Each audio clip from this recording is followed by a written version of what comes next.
I got the voicemail at 2:03 a.m. My phone buzzed twice on the nightstand, right as I was in that half-dreamy place between sleep and full consciousness. I didn't check it right away. I figured it was a spam text or a glitchy notification from some app one hadn't used in weeks. But something in my chest tugged me out of bed like a thread being pulled tight. I grabbed the phone, squinting at the screen in the glow of the night light I never stopped using. One missed call from Mom, and one new voicemail. The timestamp glared like a warning. Don't bother coming for Thanksgiving. I've already told my attorney to remove you from everything. Don't make this harder than it has to be. I just stared at the phone for a solid minute. Not because I was confused, but because I wasn't. Let me rewind for a second. My name is Carter. I'm 31, and if there's one thing I've learned in life, it's that nothing cuts deeper than family betrayal. Not just because it hurts, but because it always seems to come wrapped in guilt, dressed up in words like tradition, sacrifice, or you should be grateful. I used to buy into all of it. I used to think loyalty meant shutting up, smiling, and swallowing the bitterness like bad wine at Christmas. But that night, that voicemail, that was the last time my mother would ever talk to me like she owned me. It wasn't always this bad, though.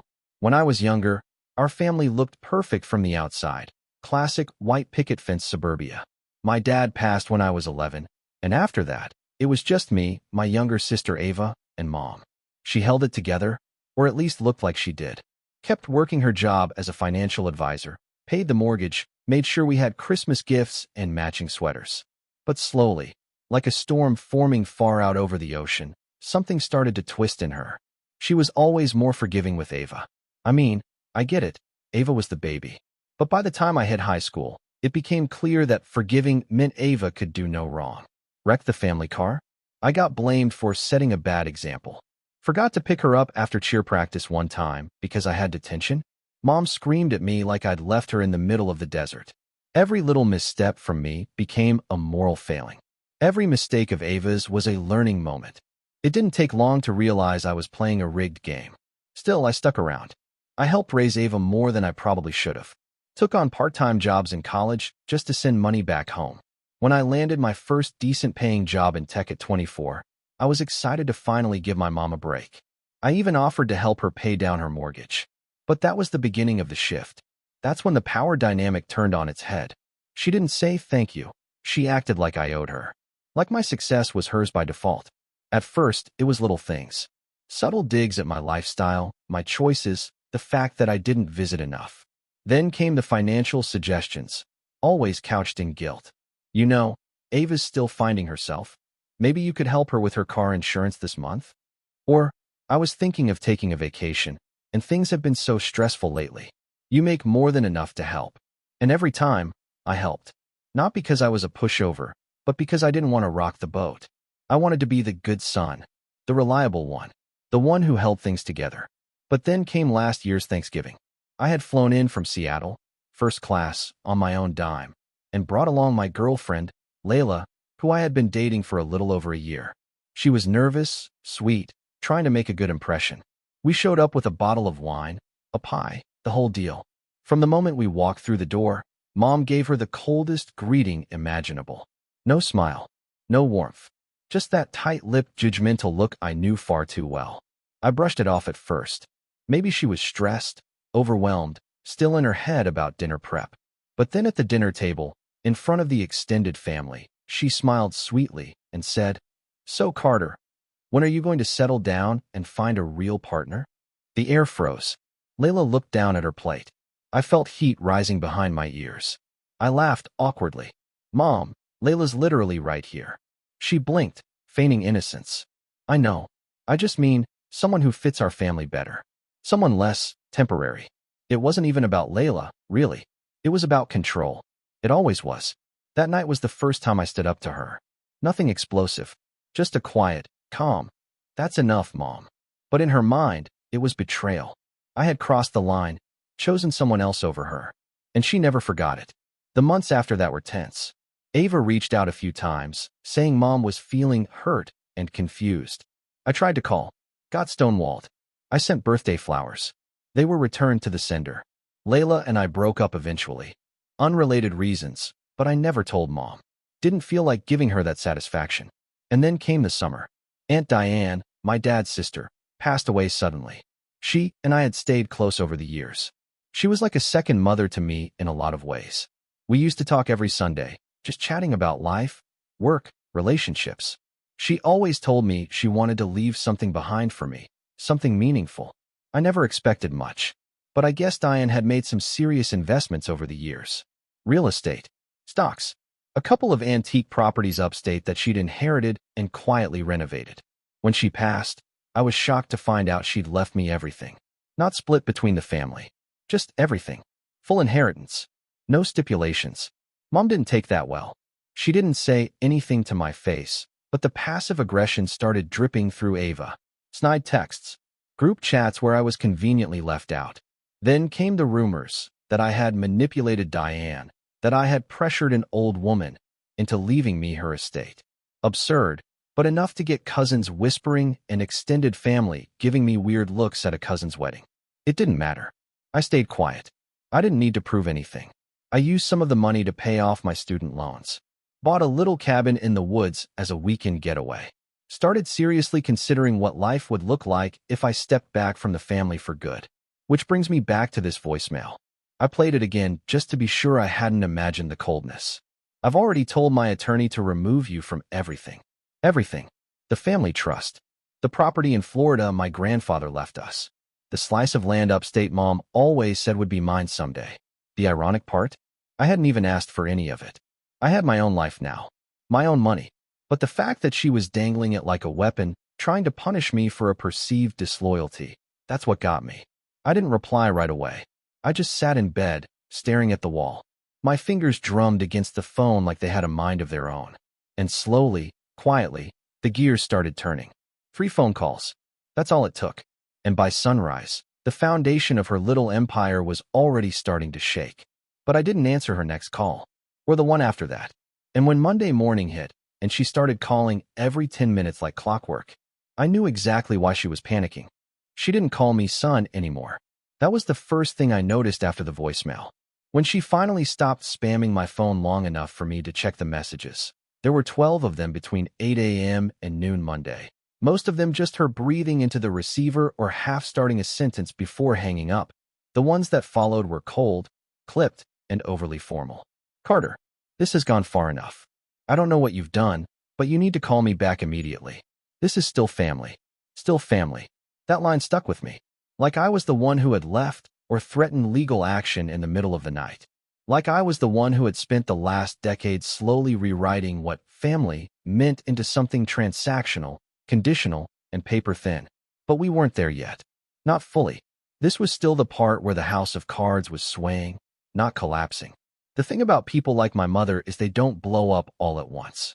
They test the waters. They'll give you just enough kindness to make you question your own boundaries, just enough gaslight to keep the air murky. And if you give an inch, they take the continent. That Monday, I didn't respond. I went for a walk instead, just me and the breeze slicing through the pines behind my cabin. It was crisp, early November air, the kind that smells like wood smoke and makes you think in long, quiet thoughts. I let the world be silent for a few hours. Then I sat down at my kitchen table and wrote out everything I remembered from the last 2 years. Every favor asked, every backhanded insult, every family gathering where Ava was praised like a saint for showing up 10 minutes late while I got side-eyed for not bringing enough wine. And I remembered something important. The summer before Diane passed, she had called me about something odd, Mom asking if there was an updated version of her will. Diane had laughed about it, assuming Mom was just being nosy, but it stuck with me. Why would my mother, who hadn't spoken to Diane much in recent years, be asking about her will? I reached out to Diane's lawyer, Mr. LeBlanc. He remembered the conversation. Mom had called him 3 times that year. Just curiosity, she claimed. That wasn't even the part that made me angry. What made me angry was that she hadn't even pretended to hide it. She was digging before Diane had even gotten sick, like she saw her as nothing more than an uncashed check. I wondered how many conversations Ava had been a part of, how many passive-aggressive dinners they'd had, strategizing behind closed doors about how to secure the estate. Then suddenly, none of them got it. Because Diane made sure it went to me, alone. No split. No confusion. That's when I realized they never saw me as the black sheep. They saw me as the vault. And once I stopped being accessible, Once I started setting boundaries, I stopped being useful. That night, my cousin Erin called me. She was always a little removed from the rest of the family drama. A nurse. Hardworking. Honest to a fault. She's saying you're trying to sue her, Erin said, voice low and shaky. Like, literally spreading rumors that you're going after the family trust because of something in Grandpa's will. She told Aunt Marie that you're disrupting the family legacy. What the hell's going on? I laughed. I couldn't help it. I haven't filed anything, Erin. Not even close. I haven't even said anything. She's unraveling because I didn't play along. Erin hesitated. Carter, she showed us a letter. Looked official. Said you were working with a financial investigator. That made me pause. Because that was true. One of the 3 phone calls I'd made after that 2 a.m. voicemail was to a contact I had through work, a forensic accountant named Daniel. We'd collaborated on a few white-collar fraud audits over the years, and he owed me a favor. I didn't give him much. Just a name, some approximate figures, and a couple of account numbers from the old joint property fund that had been established after my dad passed away. It was supposed to be held in trust for both me and Ava, set aside until we were older, to help with college, first homes, medical expenses, all of that. I had never seen a dime. Ava, on the other hand, got a down payment on a condo last year.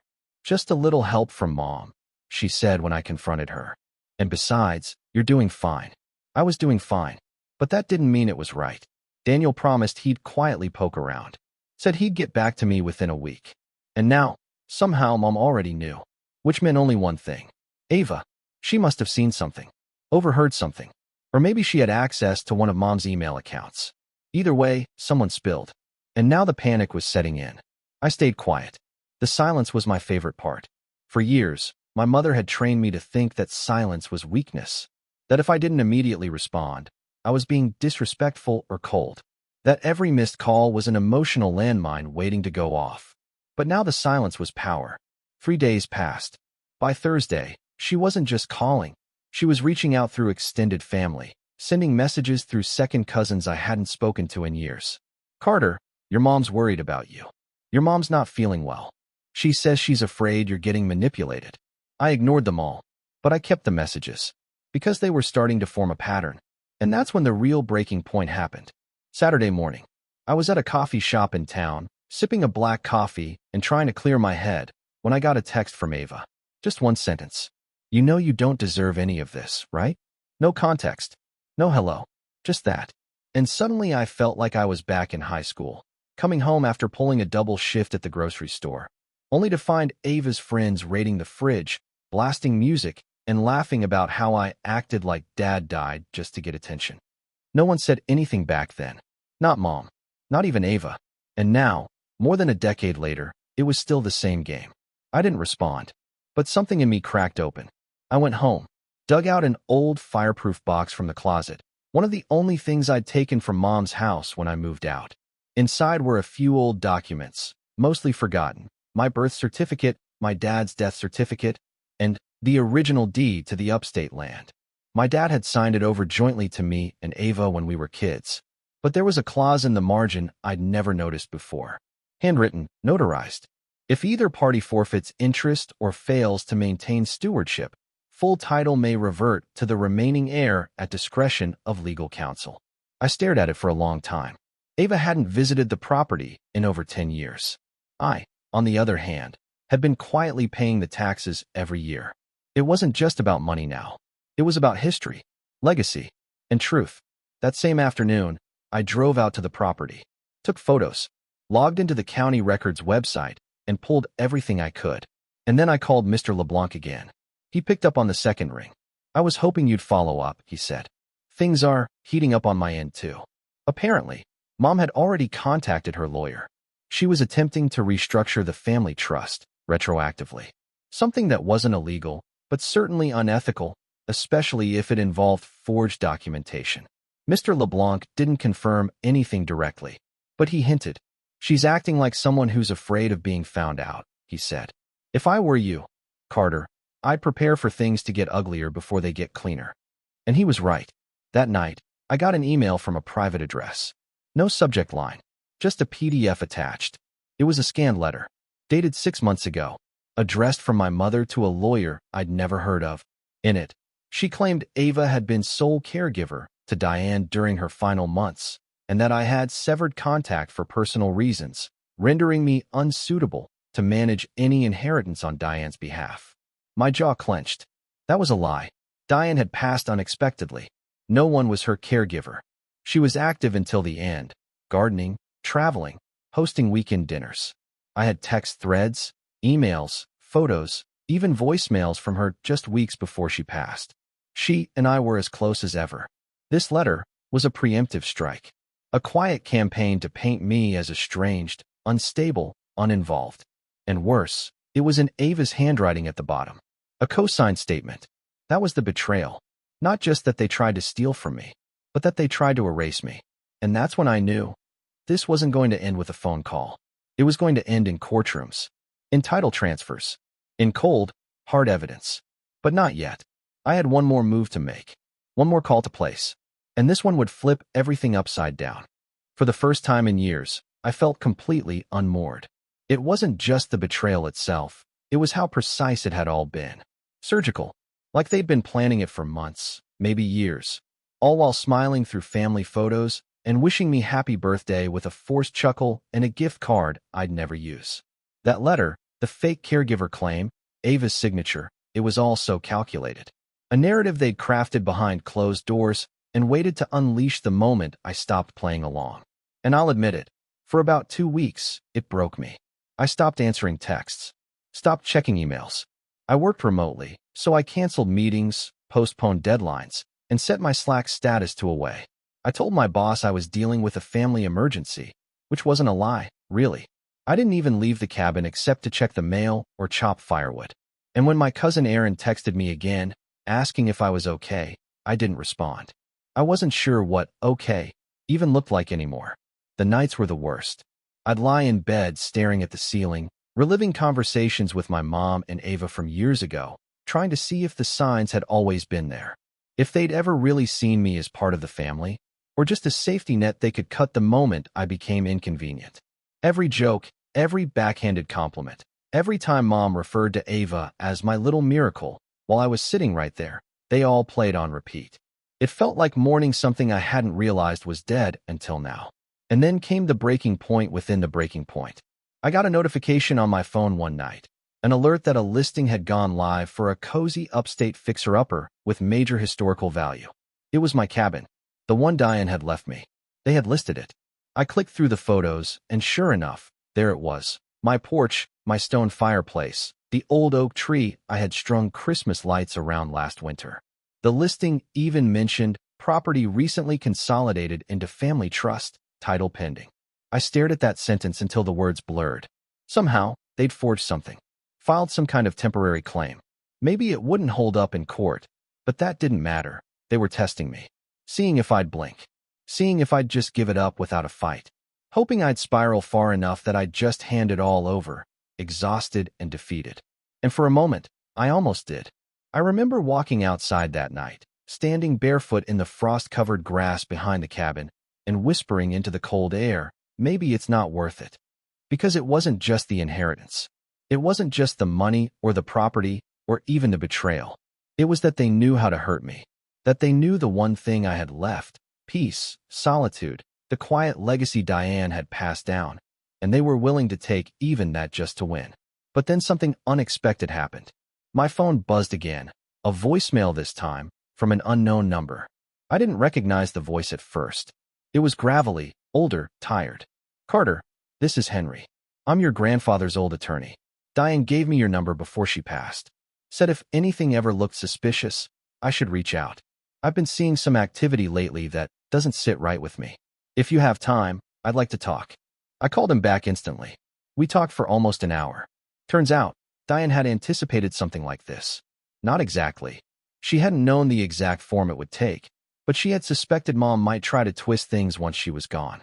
In one of her final meetings with Henry, she'd left behind a sealed file with a list of instructions and documentation, naming me as the sole beneficiary of her estate with stipulations, including a clause about any undue influence or coercive legal maneuvers executed by other family members being considered a breach of will integrity. Henry offered to send me a scanned copy of the file. I asked him if he thought it would hold up in court. Absolutely, he said. Especially with what you've told me. And just like that, the fog lifted.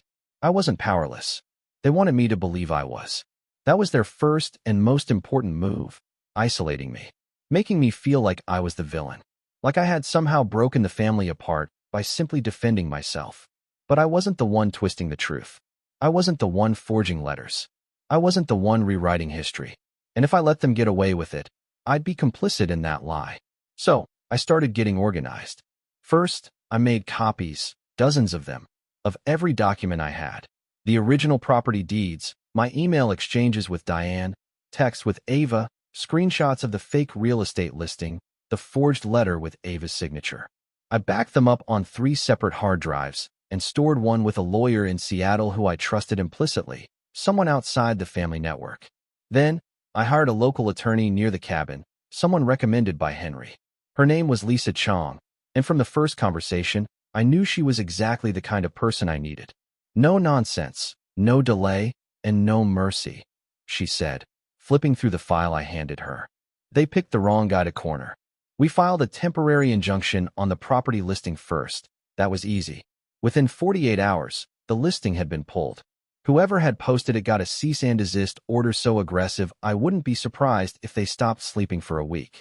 Then we got to work on the bigger piece, preparing to challenge the forged documents and reinforce the terms of Diane's will.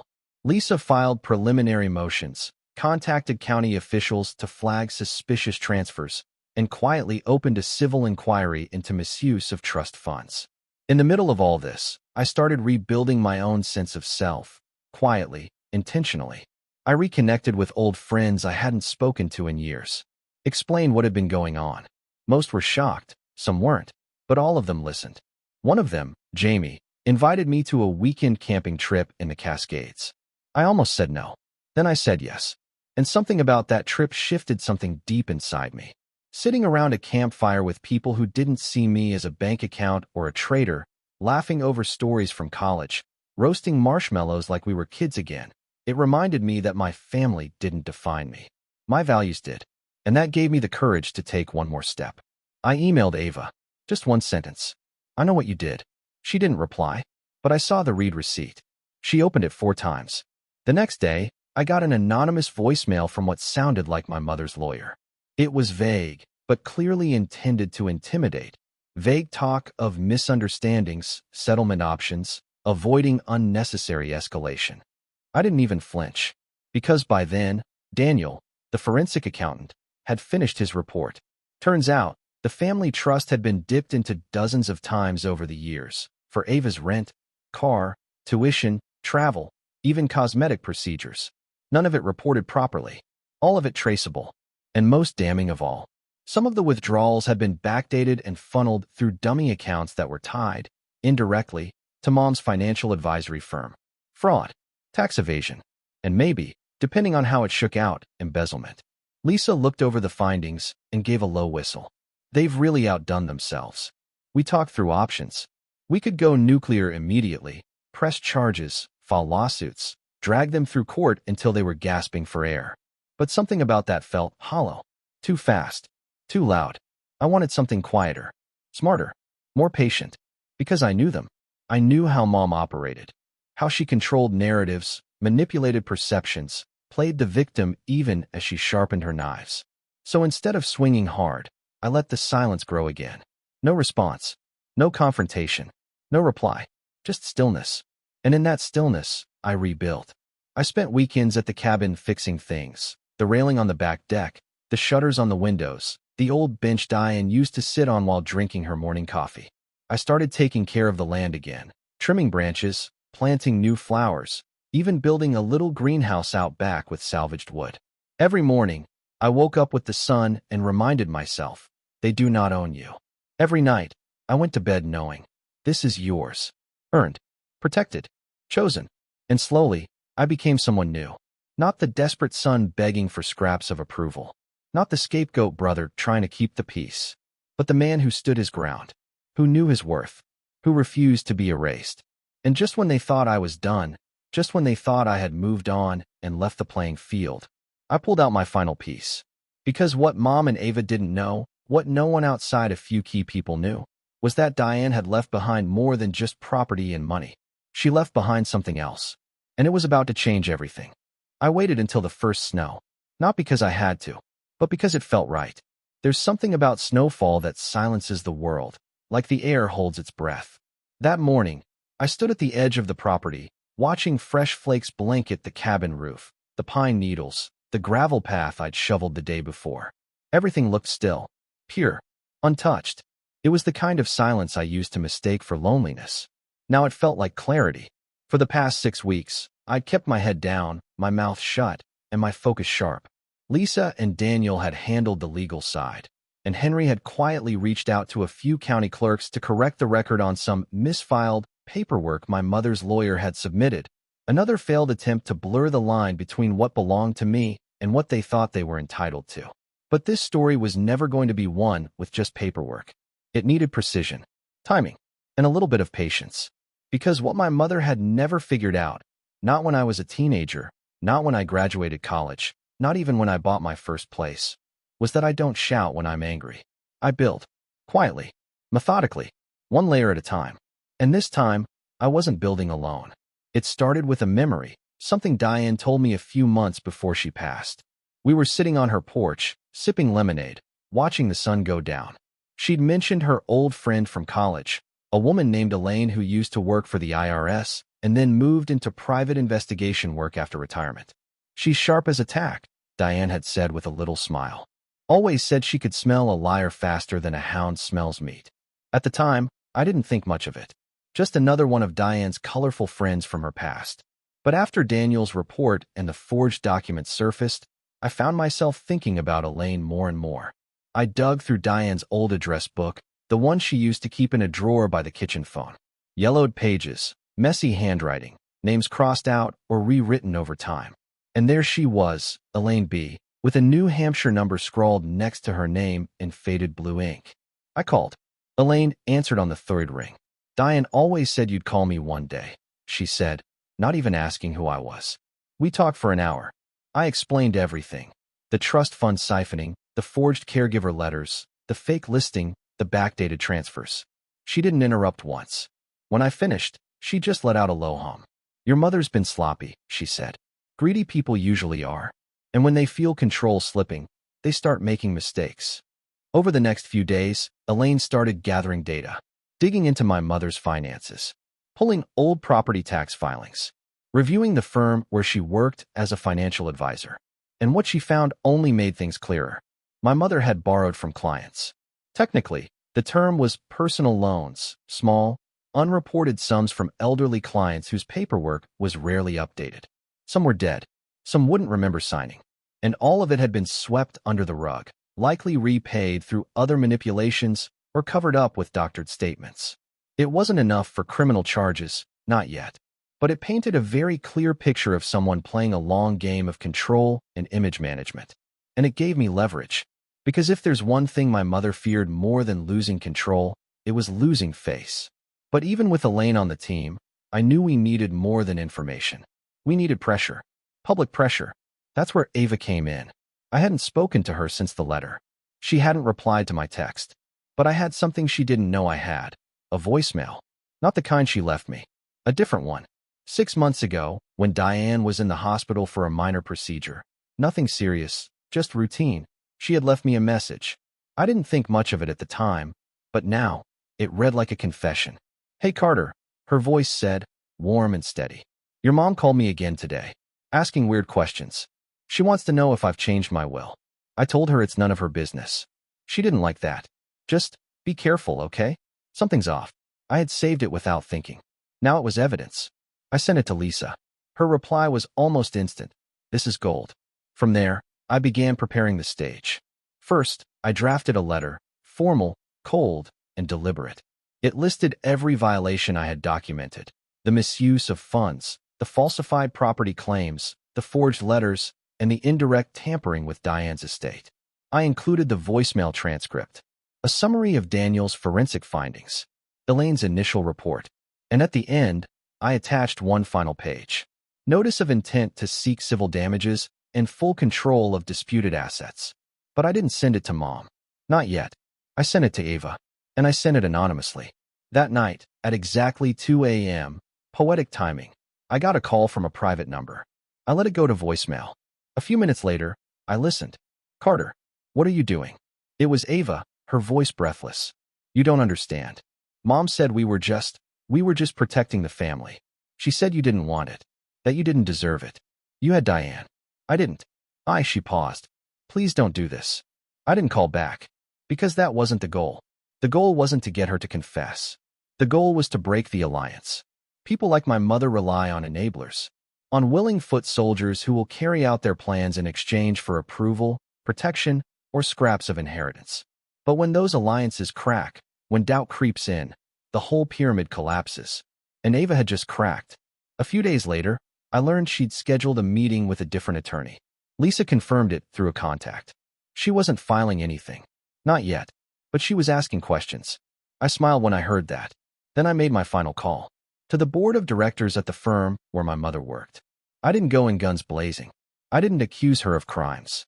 I simply submitted an anonymous tip, backed with carefully worded documentation from Elaine and Daniel, suggesting that one of their advisors may have engaged in undisclosed borrowing practices and that a quiet internal audit might be in the firm's best interest before the information reached regulatory agencies. I knew how corporate structures worked. I knew they'd look into it, and I knew they'd find enough smoke to start sniffing for fire. Whether or not they confronted her directly, the damage would be done. Her stability would be shaken. Her allies would go quiet. Her emails would be monitored, and she would feel it. But still, I didn't reach out. Not to Mom. Not to Ava. Not to anyone. Instead, I hosted a dinner. It was small, just Aaron, Lisa, Daniel, and Elaine. We sat around the fireplace at the cabin, shared wine, roasted vegetables, laughed about how Aaron once dyed her hair green in middle school and blamed it on me. It wasn't a victory party. Not yet. It was a gratitude circle. Because I wasn't in this alone anymore.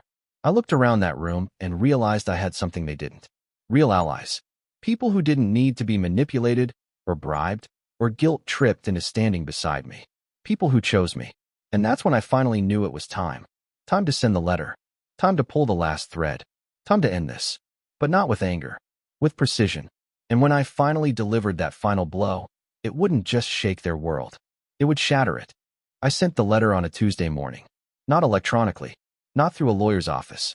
I printed it, bound it neatly, and sent it certified mail so there would be no ambiguity about when it arrived or who signed for it. One copy to my mother. One copy to Ava. One copy to my mother's law firm. And one copy, quietly, carefully, to the compliance department of her financial advisory firm, accompanied by a short cover note that simply said, "You may want to review this before it becomes public." I didn't feel nervous when I dropped the envelopes off at the post office. I felt calm. That afternoon, my phone rang for the first time in weeks. Mom's number lit up the screen. I let it ring out. 2 minutes later, Ava called. Then Mom again. Then an unknown number, which I assumed was her lawyer. I didn't answer any of them. Because for the first time in my life, I wasn't reacting. I was allowing consequences to arrive on schedule. By Wednesday morning, the real estate listing hadn't just been taken down. It had been flagged internally by the brokerage. Apparently, someone on their end had realized the documentation backing the listing was inconsistent. Titles that didn't line up. Trust language that didn't match county records. A seller who wasn't actually authorized to sell. Lisa called me just after breakfast. "They're scrambling," she said. "Your mother's attorney requested an emergency meeting to clarify misunderstandings. The county clerk forwarded us a copy of the forged affidavit." And I asked, "And it's bad. Sloppy bad." That afternoon, Daniel forwarded me an update. The internal audit at my mother's firm had been quietly initiated. One of her longtime clients, an elderly man whose account she'd borrowed from years ago, had been contacted for verification. He didn't remember authorizing anything. Neither did his daughter. Elaine followed that up with her own message. "They're circling the wagons." That usually means someone's about to get thrown out. By Thursday, Ava finally texted me. "Please, we need to talk." I told her we could meet Saturday. Neutral location. Coffee shop halfway between the city and the cabin. She agreed almost instantly. She looked smaller than I remembered when she walked in. Not physically, emotionally. Her shoulders were hunched, her eyes darting around like she expected someone to be watching.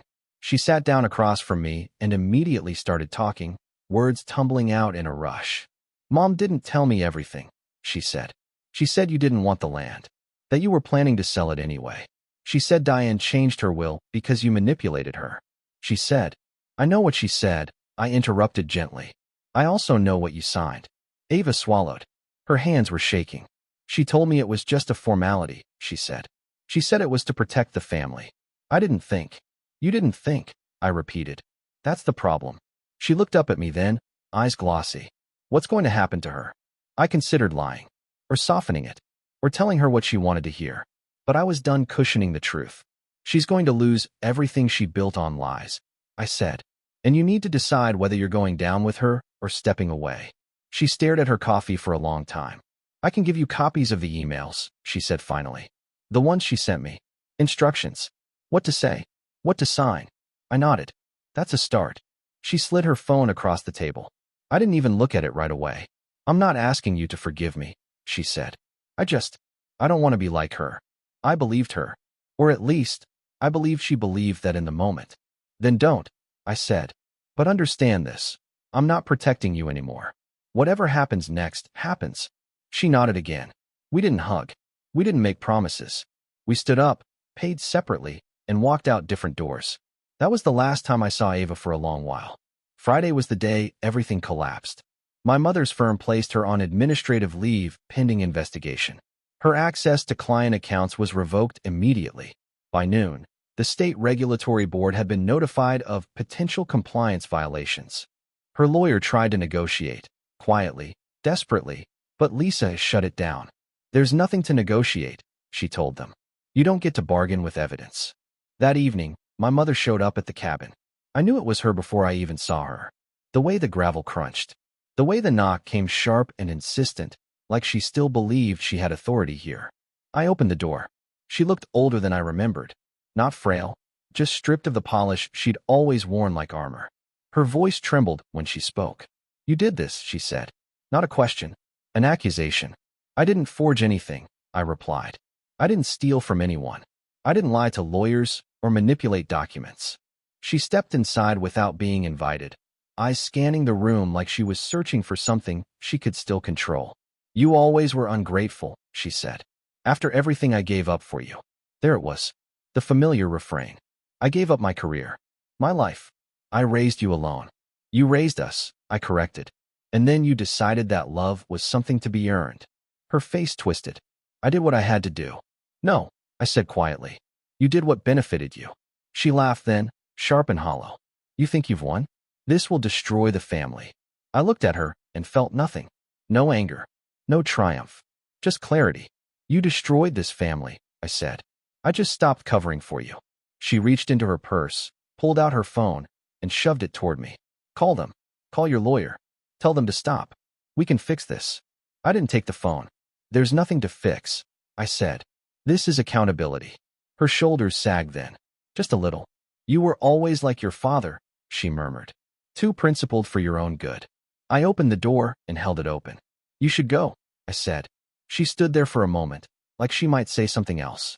Something honest. Something human. She didn't. By Monday, the fallout was complete. My mother resigned from her firm under pressure. The regulatory board opened a formal investigation. Several clients withdrew their accounts. Her attorney advised her to settle quietly to avoid criminal charges. She agreed. The settlement stripped her of her license and required restitution. The family trust was dissolved under court supervision. The misused funds were traced, documented, and partially recovered. Ava was removed as a beneficiary due to her involvement, though she avoided charges by cooperating fully. The upstate land was retitled solely in my name, permanently. Diane's will was reaffirmed in court without challenge. And Thanksgiving came and went. I spent it at the cabin with friends. Aaron brought pie. Jamie brought terrible wine. We ate too much, laughed loudly, and took a long walk through the woods as the sun set early and golden. No voicemail. No threats. No guilt. Just peace. A month later, I received one final letter from my mother. No legal language. No demands. Just a single line, written in unsteady handwriting. I hope one day you understand why I did what I did. I folded it carefully and placed it in the fire. Some things don't need to be understood. They just need to be ended. I still go to the cabin every winter. I still pay the taxes. I still sit on the porch dying loved and watch the snow fall in silence.